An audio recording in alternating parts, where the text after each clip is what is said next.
Up South. Hello and welcome to Up South, your one-stop destination for all the top news stories of the day from South India. I'm T. S. Sudhir.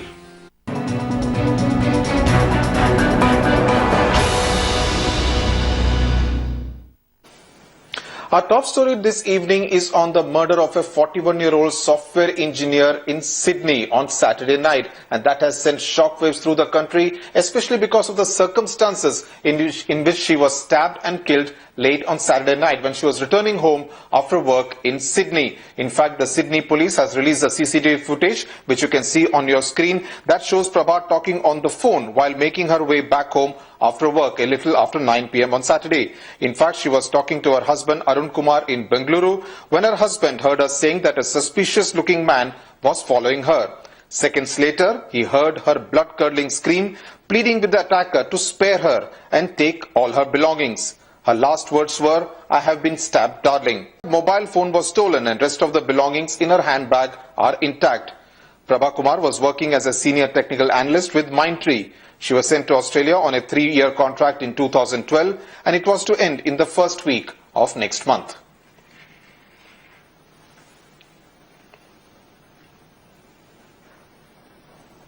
Our Consulate General in Sydney was informed of it the next day, that is yesterday morning, by the employers, which is an Indian company, Mindtree. Since then, the Indian Consulate General has been proactively engaged with the Australian government. Our Consul General spoke to the New South Wales Premier, Mr. Mike Baird, and requested him to pursue this matter with the utmost importance. At this stage, I don't think we should impute any motives because the police are on their job, they're doing their job. Let us wait for their outcome. All we can say is that we take this matter seriously. Joining me now from Bengaluru is Trijesh Jayachandra, who is the nephew of Prabha Kumar, also Vish Vishwanathan, who is the past president of Australia-India Associations, joining me from Sydney. Also Amit Prasad, MD of SatNav Technologies, for a perspective both from the employer and employee point of view, especially of IT firms which send their employees abroad on special projects. Mr. Jayachandra, if I may come to you first from Bengaluru, obviously a very difficult time for you and your families, but what have the Australian agencies told you and updated you as far as the investigations are concerned? Well, as of now, like what I have told you previously, that they have told us that this wasn't for robbery. They have found my aunt's valuables and belongings with them. So I don't think this was for a robbery. Right. Mr. Jayachandra, there have been concerns over whether what Mindtree did was right, whether the standard operating procedures as far as dropping an employee home, especially when she was leaving late at night at 9 p.m. was followed. Has Mindtree spoken to you and your family or your family about this? Yes. See, in a country like India, there are cabs arranged for, overnight shift and double shift women. And they are also being provided with a security guard till the doorstep. Unless the girl gets inside the door, the car doesn't move. And then this incident has happened in Australia. So in such advanced country, I think some precaution from the company side should have been taken previously before the crime, so that we wouldn't be facing such day. Right. Amit Prasad, we still do not know what the motive behind this attack is, but do you think Indians potentially put themselves at risk whenever they go abroad for such special projects? See, I don't think it's about Indians abroad. I would say that it is the challenge of being a non-local.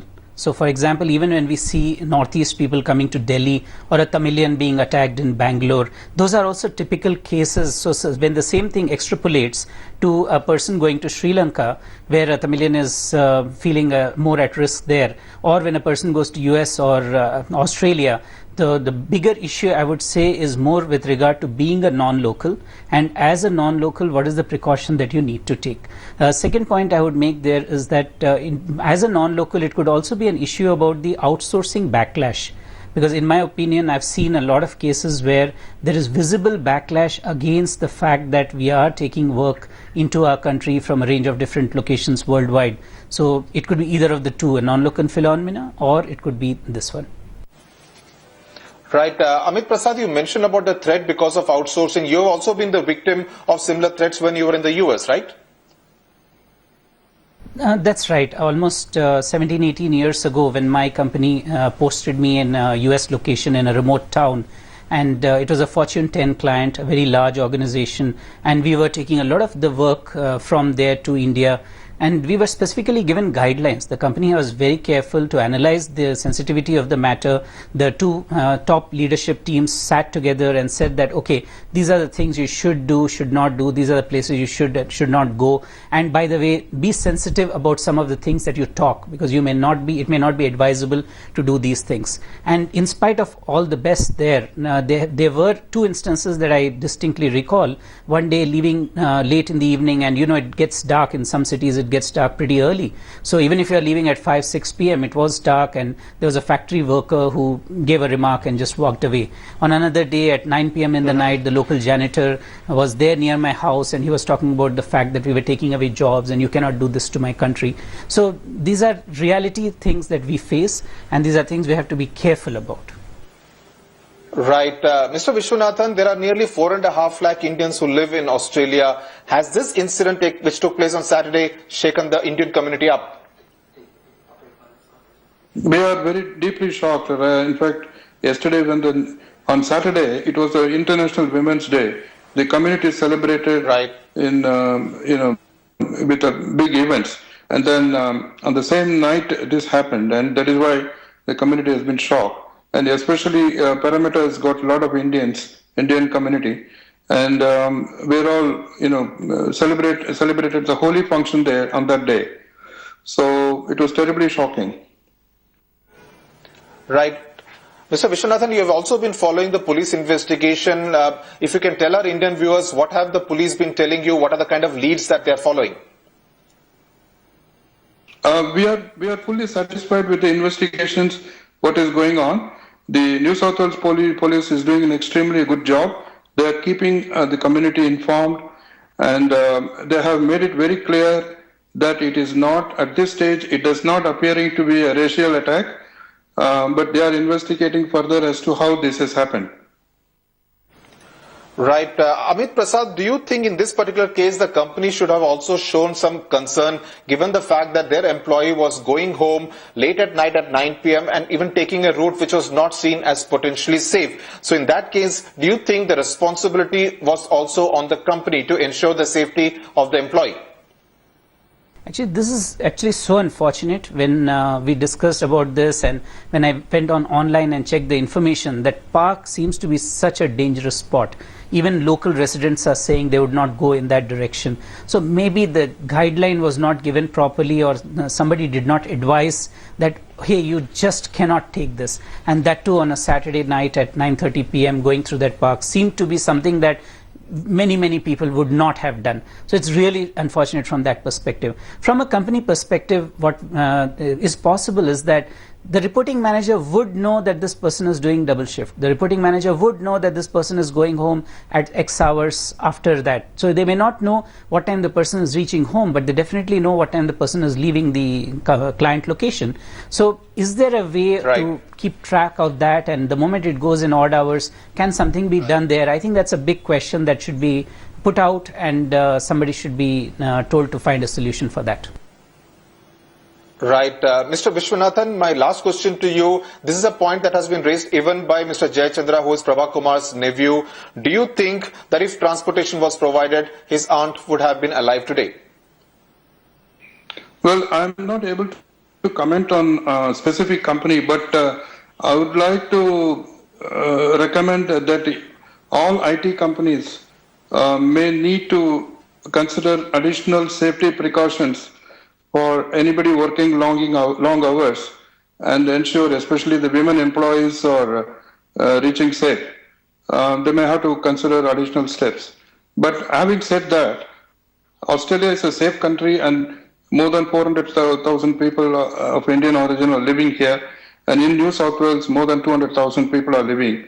And every year, people are migrating to Australia. So if it's not a question of any racial attack or unsafe issues, it's a question of sometimes when these such type of incidents happen.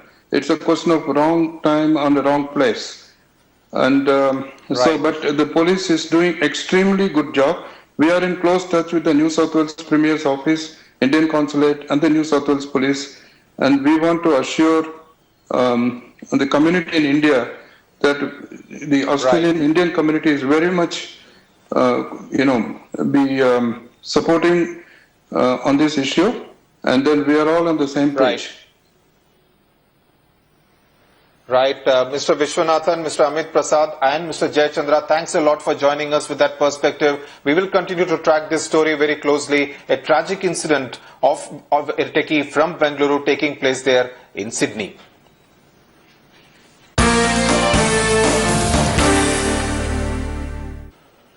Why is Tamil Nadu becoming so intolerant after actually targeting two authors who have now decided that they will not write? Now it seems to be the turn of a TV news channel based in Chennai. In fact, the channel was to air a program yesterday on International Women's Day, on which the topic was whether a Mangal Sutra or a Tali was actually a symbol which needed to be continued with.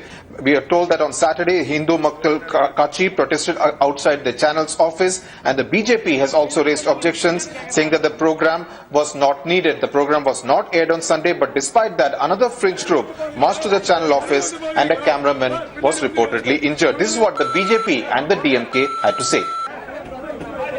They shot the people who wanted to protest in a peaceful way. That is one allegation.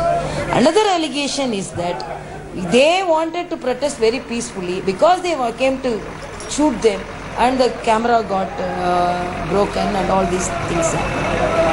There should be some limit to the channel also. There should be some limit to the people who are agitating also.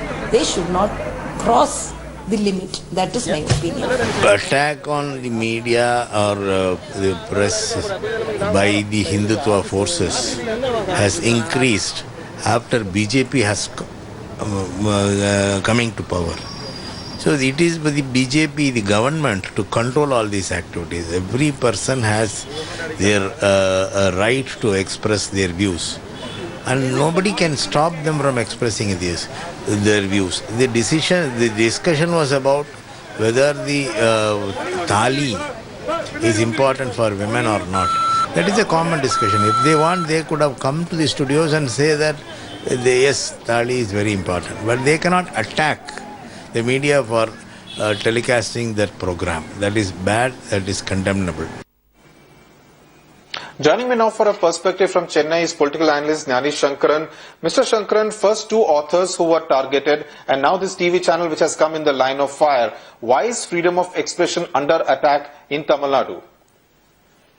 Yes, it is true that freedom of expression is in danger in Tamil Nadu right now. This is a very alarming situation. But I wish to point out a very important trend in this, that both the writers, Perumal Murugan and Puliyur Murugesan, and now the television channel, Tamil channel, Pudhiya Thalamurai, all have been threatened only with the same fringe group, same shade of fringe group, the saffron terrorists I would call them, the extreme Hindutva groups. And they have been the ones who have been doing it again and again now in Tamil Nadu. In one case when they were emboldened, they went on to the other, and now the third one is happening. And they may come up with different names, but they all belong to the same ideology. That is what is very alarming and very dangerous in the whole trend. So, Mr. Shankaran, in that case, by the state, by remaining a mute spectator, that isn't really helping matters. Shouldn't this state government and the chief minister be seen as taking some kind of action?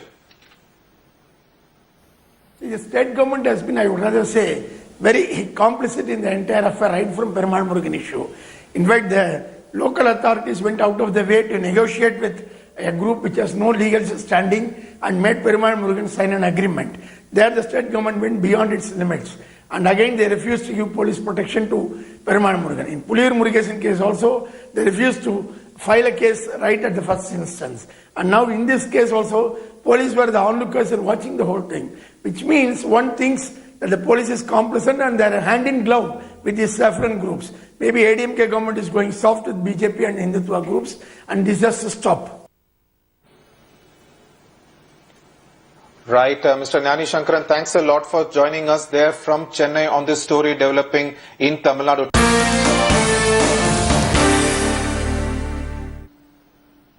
News now from Kerala, where the Thrissur collector has slapped the Kerala Anti-Social Activities Prevention Act, or CAPA, against business magnate Mohammad Nisham. This means that Nisham cannot apply for bail for another 6 months. The police objected, saying that if he is released on bail, he could actually tamper with the evidence and also influence witnesses. CAPA is invoked against those who cause law and order problems in society or deal with narcotics or other contraband items.